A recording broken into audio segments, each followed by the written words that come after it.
आप ये फरमा रहे थे कि जन्नतुल बकी में सबसे पहले कौन दफन हुआ। सरकार मदीना सल्लल्लाहु ताला अलैहि वसल्लम ने हज़रत उस्मान बिन मज़ऊन रदी अल्लाह ताला से फरमाया, जिसने फ़जर की नमाज बाजमात पढ़ी फिर बैठ कर अल्लाह ताला का जिक्र करता रहा यहाँ तक कि सूरज निकल आया, उसके लिए जन्नतुल फिरदौस में 70 दर्जे होंगे। हर दो दर्जों के दरमियान इतना फासला होगा जितना एक सुधाया हुआ यानी ट्रेंड तेज रफ्तार उम्दा घोड़ा 70 साल में तय करता है। 70 साल के अंदर जितना वो सफ़र तय करेगा, हर दर्जे के दरमियान इतना फासला होगा और 70 दर्जे अता किए जाएंगे।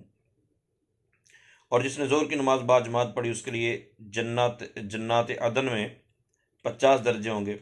हर दो दर्जों के दरमियान में इतना फासला होगा जितना कि एक ट्रेन तेज़ रफ्तार उम्दा नस्ल का घोड़ा 50 साल में तय करता है। और जिसने असर की नमाज बाजमात पढ़ी उसके लिए औलाद इस्माइल में से एक ऐसे 8 गुलाम आज़ाद करने का सवाब होगा जो बैतुल्लाह की देखभाल करने वाले हों। और जिसने मगरिब की नमाज बाजमात पढ़ी उसके लिए हज मबरूर और मकबूल उम्रे का सवाब होगा। और जिसने इशा की नमाज बाजमात पढ़ी उसके लिए लैलतुल क़द्र में क़ियाम यानी इबादत करने के बराबर सवाब होगा।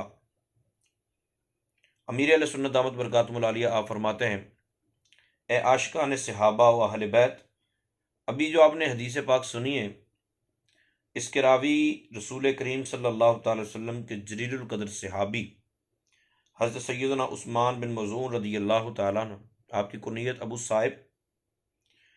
आप नबी पाक सल्लल्लाहु ताला अलैहि वसल्लम के दूध के रिश्ते में भाई यानी रज़ाई भाई थे। उम्मुल मोमिनीन हज़रत हफ्सा बिनते उमर के मामू थे, यानी नबी पाक सल्लल्लाहु अलैहि वसल्लम की ज़ौजा के मामू। और हज़रत खौला बिनते हकीम रदी अल्लाह ताला अन्हा के खामद, नीज़ असहाब सुफ़ा में से एक थे और बदरी सहाबी थे। 13 मर्दों के बाद आपने इस्लाम कबूल किया। आपसे पहले 13 मर्द इस्लाम कबूल कर चुके थे। नबी पाक सल्लल्लाहु ताला अलैहि वसल्लम ने आपका नाम as-सलफ़ुस सालेह यानी नेक बुजुर्ग रखा। और रसूल पाक सल्लल्लाहु अलैहि वसल्लम ने इरशाद फरमाया है कि मेरे सहाबा में से जो जिस इलाके में फौत होगा तो क़यामत के दिन उन लोगों के लिए कायद और नूर बनाकर उठाया जाएगा, यानी जितने भी उस इलाके से लोग उठेंगे वो उसी सहाबी के पीछे पीछे जन्नत में दाखिल होंगे। अल्लाह ताला हमें भी नसीब फरमाए अपने प्यारों का साथ। हज़रत सैयदना उस्मान बिन मज़ऊन रदी अल्लाह ताला अन्हु इबादत और रियाजत के नूर से अपने औकात को रोशन किया करते थे। दिन में रोज़ा रखते और रात भर इबादत किया करते थे। नबी पाक सल्लल्लाहु ताला अलैहि वसल्लम का कलिमा पढ़ने से पहले ही, कबूल इस्लाम से पहले ही अपने ऊपर शराब हराम कर रखी थी, यानी आप शराब इस्लाम कबूल करने से पहले भी नहीं पीते थे। और आपने 3 शाबानुल मुअज़्ज़म 3 हिजरी में सन 3 हिजरी में वफ़ात पाई। नबी पाक सल्लल्लाहु ताला अलैहि वसल्लम ये कमाल के सहाबी हैं। रसूल पाक सल्लल्लाहु अलैहि वसल्लम ने इनके विसाल के बाद, इनकी वफ़ात के बाद इनके गाल पर बोसा दिया और रसूल पाक सल्लल्लाहु अलैहि वसल्लम बहुत रोए। और ये देखकर सहाबा इकराम भी अपने आप पर काबू न रख सके और वो भी बहुत रोए।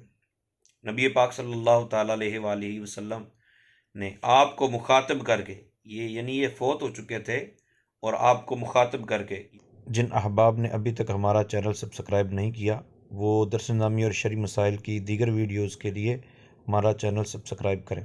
अबू साहिब, तुम दुनिया से यूं चले गए कि तुमने दुनिया की किसी चीज़ से कुछ भी नहीं लिया। आपकी नमाज जनाजा खुद नबी रहमत शफ़ी उम्मत सल्लल्लाहु ताला अलैहि वसल्लम ने पढ़ाई। और आपका जो सवाल था उस सवाल के मुतल्लिक हम आ गए उस बात पर कि हज़रत सैयदना उस्मान बिन मज़ऊन रदी अल्लाह ताला अन्हु जन्नतुल बकी में मदफून होने वाले पहले सहाबी रसूल हैं, यानी जन्नतुल बकी को आबाद करने का जो सबसे पहले बेड़ा उठाया वो हज़रत सैयदना उस्मान बिन मज़ऊन रदी अल्लाह ताला। तदफीन के बाद प्यारे आका सल्लल्लाहु ताला अलैहि वसल्लम ने अपने रहमत भरे हाथों से आपकी कब्र पर पत्थर नस्ब फरमाए ताकि कब्र की पहचान रहे। तो पता ये चला कि कब्र के ऊपर कोई तख्ती लगाना या निशान के लिए पत्थर रखना या निशान के लिए साइडों पे आम अगर अपनी जगह खरीदी हुई है तो चार दीवारी करना, चार दीवारी मतलब ऊपर, नीचे से नहीं, ऊपर से ये ईंटों की चार दीवारी करना, ये दुरुस्त है। लेकिन जो वक़फ़ के कब्रिस्तान होते हैं जिस तरह हमारे यहाँ है ये, तो इस तरह इसमें नहीं इस तरह करनी चाहिए ना। इसमें यह पीछे सिर्फ तख्ती लगाए। हमारे यहाँ बना देते हैं कब्र पुख्ता, अच्छा अगरचे जायज़ है, अंदर से पुख्ता करना मना है। तो अगरचे ऊपर से कर सकते हैं, मगर कब्र पुख्ता कर दी साल हा साल नहीं है। अभी पिछले दिनों में कब्रिस्तान में गया था तो मैंने देखा कि जनाब कब्र तो पुख्ता है, लेकिन लगता था कि कोई साल हा साल से उस कब्र पे नहीं है। अल्लाह ताला महफूज फरमाए। रसूल पाक सल्लल्लाहु ताला अलैहि वसल्लम ने निशान लगाया। या रसूलल्लाह ये निशान क्यों? नबी पाक सल्लल्लाहु अलैहि वसल्लम ने फरमाया जो मेरे ख़ानदान में से कोई इंतकाल करेगा तो मैं उसको इसके करीब दफन करूँगा। अल्लाह अकबर, क्या किस्मत है आपकी। ये सुनन अबू दाऊद शरीफ की हदीस नंबर 3206 है कि मैं मेरे ख़ानदान में जो फौत होगा तो इसके करीब। तो अब इससे ये भी पता चला कि अगर कोई कहता है कि मेरी कब्र मेरी वालदा के कब्र के करीब बनाना, मेरे वालिद की कब्र के करीब बनाना, फ़लाँ बुज़ुर्ग के करीब बनाना, तो ये ठीक है, जायज़। नबी पाक सल्लल्लाहु ताला अलैहि वसल्लम ने फिर किया भी ऐसा ना। हज़रत सैयदना इब्राहीम रदी अल्लाह तआला जो आपके बेटे थे और उससे साहबजादी हज़रत सैयदना बीबी ज़ैनब रदी अल्लाह ताला अन्हा को हज़रत सैयदना उस्मान बिन मज़ून रदी अल्लाह ताला अन्हु के करीब दफन फरमाया, मुस्नद इमाम अहमद के अंदर और तबक़ात इब्न साद के अंदर मौजूद है। अच्छा, मुहाजिर सहाबा यानी जो जलीलुल कदर सहाबा थे, हिजरत करके आए सरकार, जब उनमें से किसी का इंतकाल होता तो रसूल पाक सल्लल्लाहु अलैहि वसल्लम की बारगाह में अर्ज़ की जाती, या रसूलल्लाह इसको कहाँ दफन करें? सरकार दो आलम सल्लल्लाहु अलैहि वसल्लम फरमाते कि उस्मान बिन मज़ून के करीब दफन कर दो। अल्लाह अकबर। यही उस्मान बिन मज़ून रदी अल्लाह ताला अन्हु जिनकी पहले रिवायत मैंने अर्ज़ की। अल्लाह ताला अपने प्यारों के सदक़े हमारी बख्शिश फरमाए और उनकी लगन और उनके शौक़ की बदौलत, उनके तवस्सुस से अल्लाह ताला हमें भी नेकी का जज़्बा नसीब फरमाए।